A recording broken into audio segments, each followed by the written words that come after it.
18th army aviation brigade ने attack को अंजाम दिया है, जहां रूसी टुकड़ियों को टारगेट करने की यह कोशिश बताई जा रही है।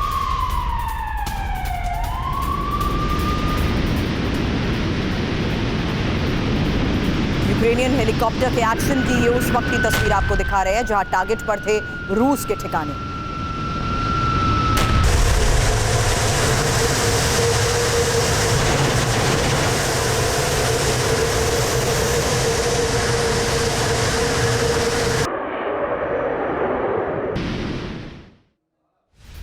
एक और बड़ी खबर है जहां रूस पर बड़े हमले की तैयारी में यूक्रेन है और तेज हुई यूक्रेनी सैनिकों की मूवमेंट। हालांकि नई रणनीति के तहत रूस पर हमले की यहां बात कही जा रही है, तो अब जिस तरीके से एक्सपर्ट्स भी लगातार इस बात का अंदेशा जता रहे हैं कि अब और ज्यादा एग्रेसिव तरीके से हमलों को अंजाम दिया जाएगा, उसी के तहत यह खबर बड़ी है जहां रूस पर बड़े हमले की तैयारी में यूक्रेन भी है और यूक्रेनी सैनिकों की मूवमेंट को लेकर नई रणनीति के तहत आगे बढ़ने को लेकर यह खबर आई है। एक और बड़ी खबर जहां रूसी हमलों के बाद यूक्रेन ने एक्टिविटी को बढ़ा दिया और ब्रिटिश चैलेंजर 2 टैंक की पोजीशंस को भी बदल लिया है। हालांकि अंदरूनी इलाकों में जिस तरीके से चैलेंजर 2 टैंक भेजने की कोशिश की जा रही है, ये नई रणनीति मानी जा रही है जहां पर अलग अलग जगहों को टारगेट करते हुए अटैक्स को अंजाम दिया जा रहा है।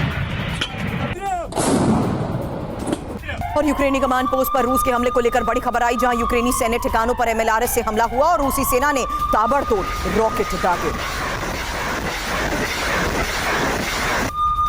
अब आधी रात को डोनेट्स्क पर रूस के भीषण बमबारी को लेकर खबर आई जहां यूक्रेनी कब्जे वाले डोनेट्स्क पर रूस की भारी गोलीबारी हुई है और रूस ने एक साथ डोनेट्स्क के कई इलाकों पर जिस तरीके से हमले को अंजाम दिया, उसके बाद की ये तस्वीर देखिए जिसमें 4 लोगों की मौत की खबर आई। एक स्कूल, कई घर, दुकानें आग की चपेट में आ गई।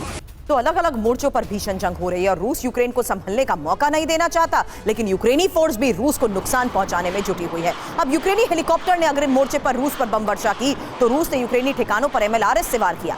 ये जंग 1 महीने बाद तीसरे साल में प्रवेश करने जा रही है। जी हाँ, सही सुना आपने, ये जंग 1 महीने बाद तीसरे साल में प्रवेश करने जा रही है और दोनों देशों को जंग से बहुत नुकसान पहुंच चुका है, इसलिए दोनों देश अब आर पार के मूड में भी है। हालांकि एक दूसरे पर घातक हमलों को जिस तरीके से अंजाम दिया जा रहा है, उसकी एक्सक्लूसिव तस्वीरें आपको TV9 भारतवर्ष लगातार दिखा रहा है, जिसमें अब से थोड़ी देर पहले कीव पर सबसे बड़े हमले को अंजाम दिया गया और नुकसान की रणनीति भी जिस तरीके से बनाई जा रही है, अब वॉर जोन में और ज्यादा अग्रेसिव अटैक्स को अंजाम दिया जा रहा है। वहीं यूक्रेनी टैंक पर FPV ड्रोन से हमले की एक तस्वीर अब आपके सामने होगी जहां ड्रोन हमले से टैंक में लगी आग और टैंक से निकलकर भागते नजर आए यूक्रेनी सैनिक।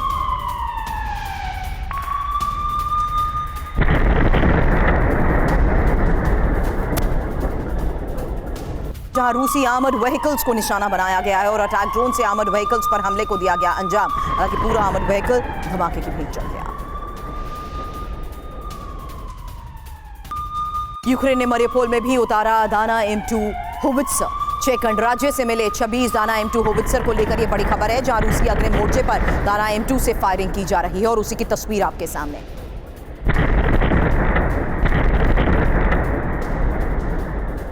तीन बड़ी खबरों के साथ ये 3 महत्वपूर्ण तस्वीरें वॉर जोन से आ रही हैं जहां देखिए किस तरीके से अलग अलग जगहों पर हमलों को अंजाम दिया जा रहा है। वहीं ये तस्वीर देखिए जहां टैंक से निकलकर भागते नजर आए यूक्रेनी सैनिक जिस वक्त हमले को अंजाम दिया जा रहा था। यूक्रेनी टैंक पर FPV ड्रोन से ये हमला किया गया। वहीं आर्मर्ड व्हीकल्स कैसे धमाके की भेंट चढ़ा वो तस्वीर भी आपके सामने, क्योंकि लगातार जिस तरीके से हमलों को अंजाम दिया जा रहा है यूक्रेन का रूस पर ये एक और घातक हमला था। वहीं यूक्रेन ने मरियोपोल में भी जिस तरीके से दाना M2 उतारा है, उसके बाद इसकी पोजीशनिंग जहां पर की गई है वहां से भी लगातार हमलों को अंजाम दिया जा रहा है।